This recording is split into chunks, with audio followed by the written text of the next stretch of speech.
دا سوال د ډېرو خلکو په زړونو کې دی. خلک وایي چې جی په باړه کې تا فساد جوړ کړی و. یاره جی مفتی منیر شاکر باړه کې فساد جوړ کړی و. اے لکیر کے فقیرو حقیقت وګورئ. سن 1993 کې زه طالب وم په مدرسه کې یونیورسټۍ کې مې سبق وی. د سره مولا نه وم، د سره په سرحد کې خیبر پختونخوا کې نه وم.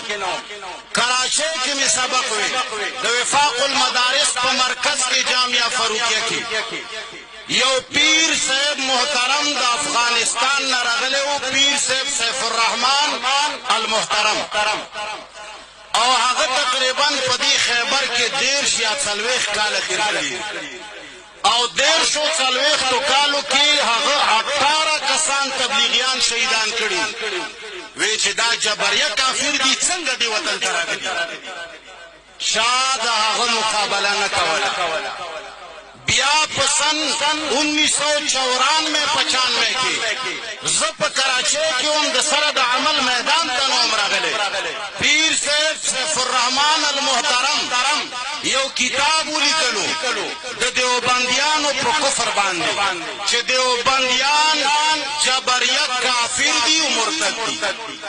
تمام علماء را جمع شول، هیڅ وطن په وران نه کړ. په بیا په 95 آخر کې هغه یو بل کتاب ولیکلو، تبلیغی ریوانډي فرقه جبریه کافره ده. هغه کتاب ولیکلو، لوی شر په دې ملک جوړ شو. زه طالب وم، د سره لا راغلی نه وم، او هغه د دیوبند په کفر کتاب ولیکلو. بل کتاب د تبلیغیانو په کفر ولیکلو ما سره شته.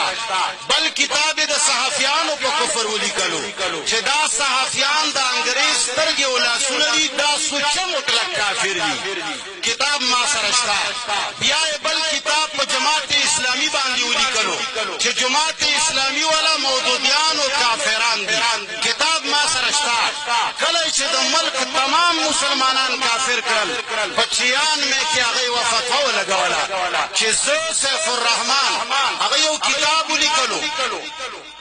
هغه کتاب کې هغه ولیکل چې ما خوب ولیده، جناب رسول الله صلی الله علیه وسلم ما ته وجړل، راته ویوي چې ای سیف الرحمانه زما شفاعت کار نه کوي، مهرباني وکړه ته زما د امت شفاعت وکړه. کتاب ما سره شته، او ما په خپلو تقریرونو کې خلکو ته ښودلی دی بقاعده داسې د ګوګري نه په جلسه کې ما ښودلی دی. خو چې تاسو خدای وړاندې کړي یوه خبره ما اورېدلې ده چې مفتي منیر شاکر فساد جوړ کړی دی. ما سره لږ کېښونې خبرې خو وکړې چې زه پاکستانی یم او که زه بل څوک. په 96 کې په هغه کتاب کې یوه خبره دام لیکلې وه چې زما په نوم کې 2 جزه دي، سیف الرحمن. سیف توري ته وایي، وایي زه هغه توره یم چې بدر په میدان کې رسول الله زما په مدد جهاد ګټلی و. بدر په میدان کې رسول الله زما په مدد جهاد ګټلی و. او د رحمان وی سیف الرحمن کې چې زما د کم رحمان دی، وایي زه هغه صفت باندې متصف یم چې په عرش کې 2 کرسۍ پرتې دي. یوې کرسۍ باندې الله دی او په بلې باندې زه په صفت د رحمانیت ورسره ناست. او اخیری فتوا دا وه چې په ملک کې چا زما لاسنیونی کړي دا مطلق کافر. دیوبند علما، د تبلیغیانو علما، د جماعت اسلامی علما، د ملک علما را جمع شو 96 کې. په 96 کې ما دوره حدیث کولو، زه طالب وم، د سره بهر نه وم راوتی. داسې وګڼه چې زه لا پیدا نه وم. نو په 96 کې علماو په ده باندې د کفر فتوا ولګوله. وی چې دا پیر سیف الرحمن چې ټول امت ته کافر وایي، نو دنه لوی کافر او دشمن دا د ملک نه وشړلی شي. خو بدقسمتي ده چې زمونږ ملک یو افسر د چا مرید شي، نو بس ټول پاکستان بیا د هغه شي. بیا پکې زما او د ستا حصه نه، نو کیدای شي چېرته یو 2 افسران مریدان وو، هغه پې کلک ودرېدل. زمین به جنبد نه جنبد ګل محمد، ټول علماء دیوبند ځان ستړی کړ، خو هغه یې د باړې نه وخو خود نه خوځولو چې نور مضبوط شي. دا 96 کې خبره وه 97 کې زه فارغ شوم 4-5 کاله ما په ساده کې تېر کړل بیا مې 2 کاله په کرک کې تېر کړل 2004 کې زه باندې ته راغلم د سره د علماو او د تبلیغیانو او د دیوبندیانو او د جماعت اسلامي او د صحافیانو 96 پوری جنگونه تیر شوي زه 2004 کې حکومت افسرانو په مشورې باندې تراوستم چې په باړه کې بدیانی دي دشمنیانی دي داسې دعوت داسې کار وچلوه چې د خلک متفق شي اغزه کې حکومت یو تنظیم جوړ کړی و امر بالمعروف و نهی عن المنکر حاجی نامدار د هغې امیر و پولیټیکل ایجنټ ارباب عارف د هغه وخت پولیټیکل و هغې سرپرستي کوله خو تنظیم خیبر والا ونه منل بیا یې ورته یو مولا راوسته بل یې راوسته ځان یې پرې وکړو له حکومت ښه ځان ستړی کړ خو عوامو د چا خبره نه منله بیا یې ورته مفتي منیر شاکر په سوالونو راوستو ما ورته وویل چې که دا تنظیم د دې دپاره جوړوی چې خلک وژنې نو زه پکې نشته یم که تنظیمونو باندې جنګونه کوي زه پکې نشته یم وایي نه دا صرف اصلاحي تنظیم دی د خلکو منځ کې به روغې جوړې کوم زه راغلم 2003 کې 2004 کې ما هغه ځای کې درس قرآن شروع کړ 6 میاشتې درس ما وکړ ټول خیبر کې 8 واړه قومونه مې په یک کې یو امیر متفق کړل او خلقو په منځ کې اختلافات انتشارات ختم شول بدقسمتینا هغه وخت کې یو گورنر و چې د کوهاټ و هغه راغی زمونږ امیر صاحب محترم ته ورانه وکړ ورته ویې چې دا مفتی منیر شاکر کار وکړ ټوله دنیا یې ستا لاندې راوسته دی اوس روغونې وباسه ځکه چې بس دنه من کار واغسته او بلډوزر چې کله روډ جوړ کړي بیا یې څوک پر روډ باندې نه پرېږدي بس دا بلډوزر دی وایي باسه امیر صاحب زما خلاف اعلان وکړ چې مفتی منیر شاکر بزي زه د قمبرخیلو نه راغلمه ملکدین خیلو کې شمشیر خیلو قبیله کې دېره شوم تمام 8 واړه قومونه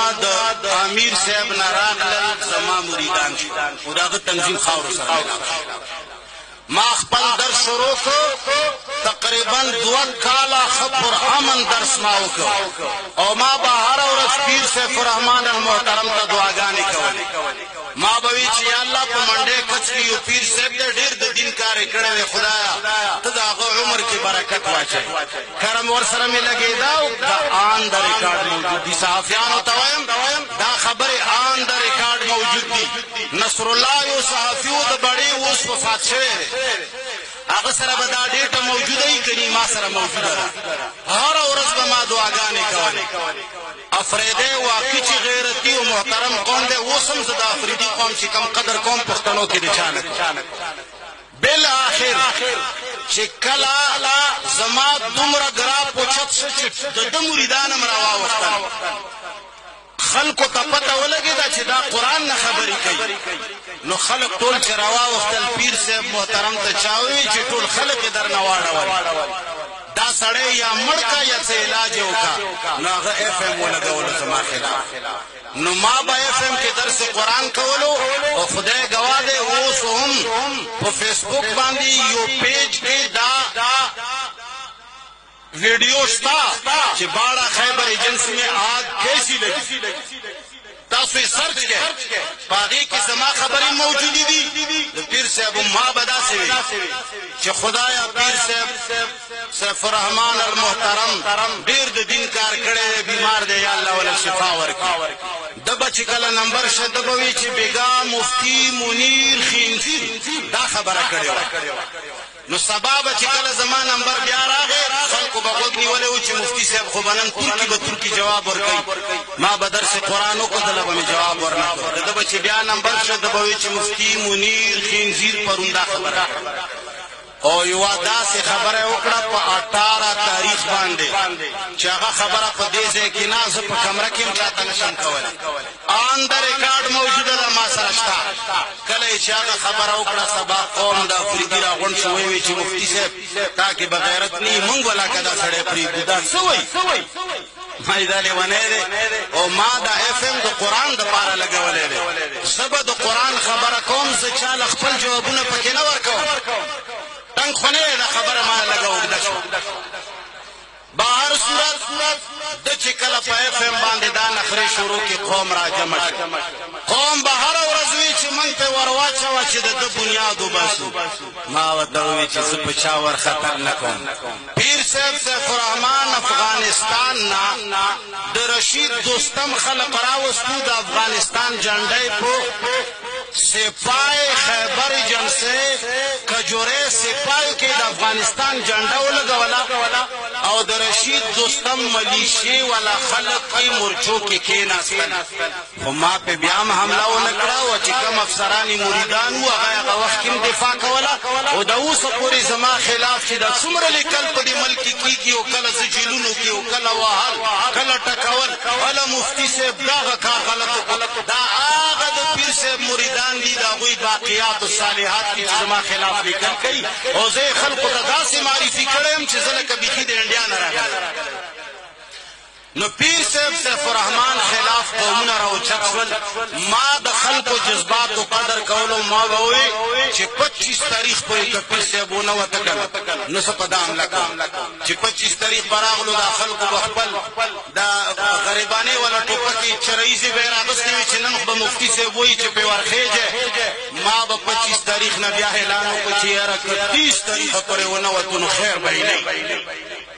خلکو به وایي چې یاره مفتي صاحب ته څه کوې ما یې پرېږده سړیه بل تاریخ ته به انشاءالله ګورو چې کله به بل تاریخ راغی خلکو به بیا د خپلې چراییزې ټوپکې راوړې وي بیا به ما ورته ووایي چې راتلونکي 100 تاریخه پورې که ونه وته دنیا پې ورانوم خو خیر لنډه دا چې 1 فروری 2006 باندې پیر صاحب سیف الرحمن د قومونو په زور ووته موږ مطالبه کړې وه چې افغانۍ سړی د افغانستان ته یې ورسوی لیکن د دې ملک افسر شاهي چې څوک یې مریدان وي سیده یې قصور ته بوتلو اوس هم په لاهور کې قصور کې وخت تېروي او ما ته حکومت ووایي چې ته به م اوسې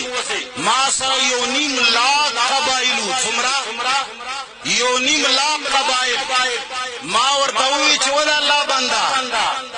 بیمارو غخونو سره روغ غاښ وې وځې به ما ورته ووایي چې ښه ټیک ده زه ووتم خو ما له 6 میاشتې ټایم دې دپاره راکړې چې دا تنظیم یو فعال تنظیم جوړ شوی دی یو لویه نخره یو قومي لښکر دی نو که زه لاړ شم دا قومي لښکر به داسې سړي له لاس کې ورشي چې هغه به غلط استعمال کړي ګورنر خلیل